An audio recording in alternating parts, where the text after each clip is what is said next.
in order to accomplish personal success and how to experience kingdom prosperity. I'm going to focus on succeeding in times of crisis. How do you become successful when everybody else is crumbling around you? How do you make it through the system when the system has spat you out? What do you do when you are no longer needed by a company?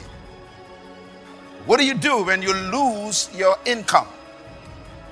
What do you do when nothing seems to work out and you're losing your car, and your house, and your sanity?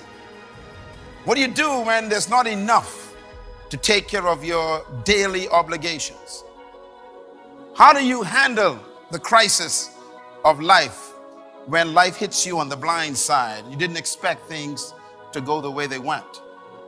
What do you do when even friends abandon you and can't help you? Or when your company has to be shut down, or when you lose a business? What do you do when there's so much pressing on you from creditors? How do you survive when you've been working on a job for 20, 30 years and then they lay you off? And now you're too old to even start a new skill. What do you do when the insurance company doesn't want to insure you anymore because they are assuming that your age doesn't benefit their policy principles? What do you do when sickness ravages your body and the bills of medical attention is eating away at your own family's legacy? What do you do when you got to take your kids out of private school and put them in public school? What do you do when you have so much stress in your marriage because of financial problems that is causing you to have difficult times sleeping with your spouse? Crisis. Let's talk about crisis for a minute. I have a picture here of a crisis. It's a hurricane. Americans call it a tornado. A hurricane is really a massive tornado. When a hurricane comes, we call it a crisis. Why is a hurricane a crisis? Why is a tornado a crisis? Why is a tsunami a crisis? Why is a snowstorm a crisis? The answer is because a crisis is really circumstances that occur that you have no control over and you didn't cause them. If you lost your job because they laid you off, you can't control that. If your company is not having the kind of customers or the clients have fallen off and you can't make enough money to keep things going, you have to shut it down, that's a crisis. You can't control people coming or not coming to patronize your company. What do you do? Well, a crisis is an institutional circumstances of either nature or the environment or the system that attacks your equilibrium. But there's some good things about a crisis. The world is in crisis right now. The economy of all the countries in the world seem to be under great turmoil. And in your nation and in the Bahamas here where I live, there's no different. People are having difficulty making it.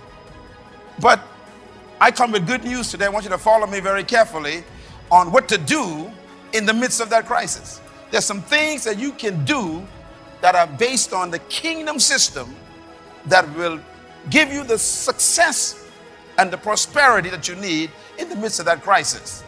A couple of things about crisis to write down. Number one, crisis is the incubator of creativity. Most of the time, we're not creative until something bad happens to us. When things fall apart, it makes us think outside the box. Secondly, crisis demands a new way of thinking about old problems. An old problem is you got to pay your mortgage. The problem is the source of income that you used to pay it with has been dried up. But the old problem hasn't gone away. You still got to pay your mortgage.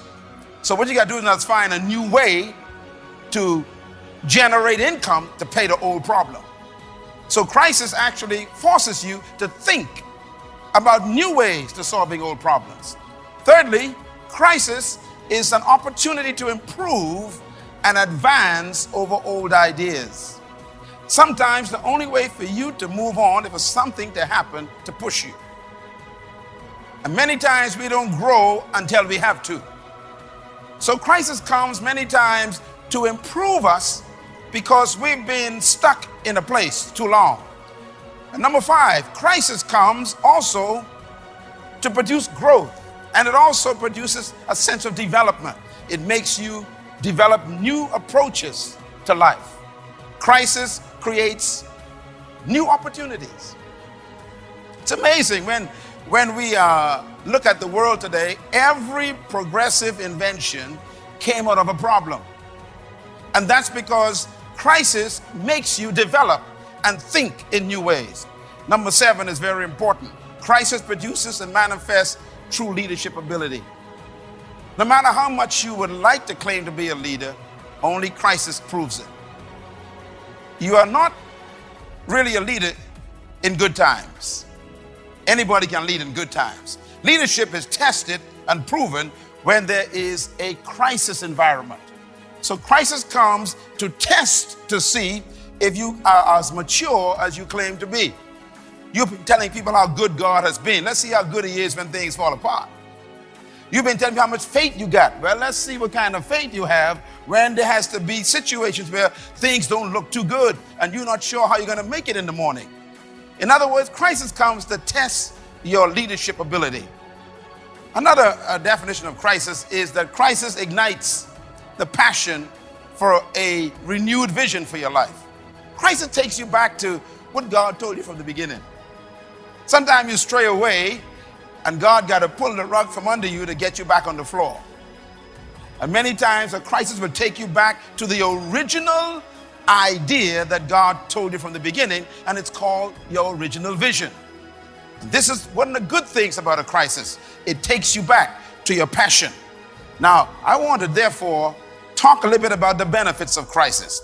There's a statement made by Shakespeare. You all know Shakespeare, the great playwright. Shakespeare said these words. I love it. He says, "Sweet are the uses of adversity." Say that with me.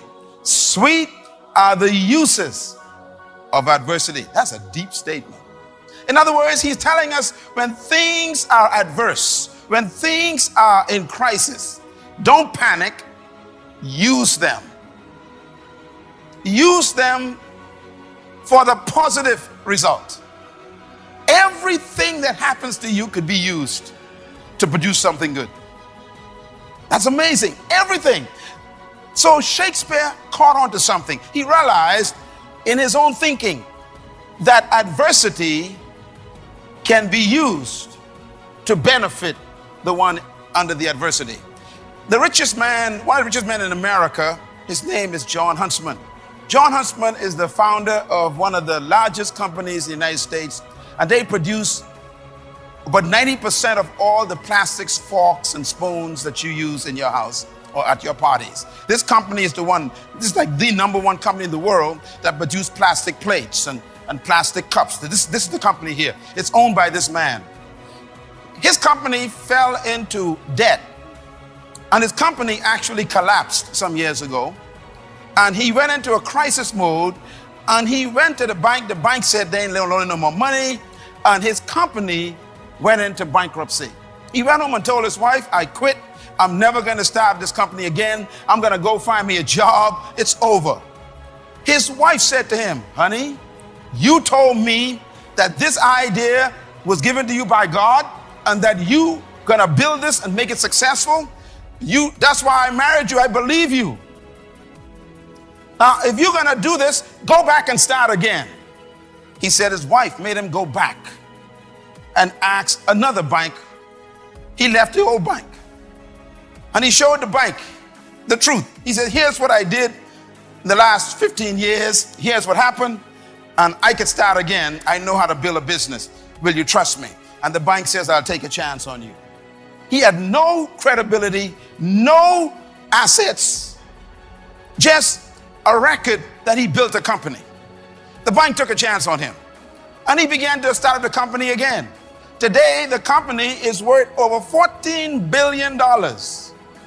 He ran for the president of the United States during the time of Obama. If you remember this man's name, he's one of the candidates for the president of the United States. Billionaire. Here's what he said as a result of his crisis. I quote, "If there is a silver lining to bad times, it is this: when facing severe challenges, your mind is normally at its sharpest. End quote. Now look at the statements in that statement. He said, when you are under the biggest pressure, that is when your mind is normally at its sharpest, because your mind is having to think of things it never thought of before. Another quote I got from him is this one. He said, humans seldom have created anything of lasting value unless they were tried or hurting. He was talking from experience. He said, we don't produce anything that's worth talking about unless we are under pressure. You know, people respect Bahamas Faith Ministries because we used to be called a cult, and we survived that. We used to be called a place where we stole people's money, and we survived that. We used to be called a kind of a passing in the night phenomenon that won't last, and we survived that. In other words, you were never trusted for the things you claim. You are always trusted for the things you survive.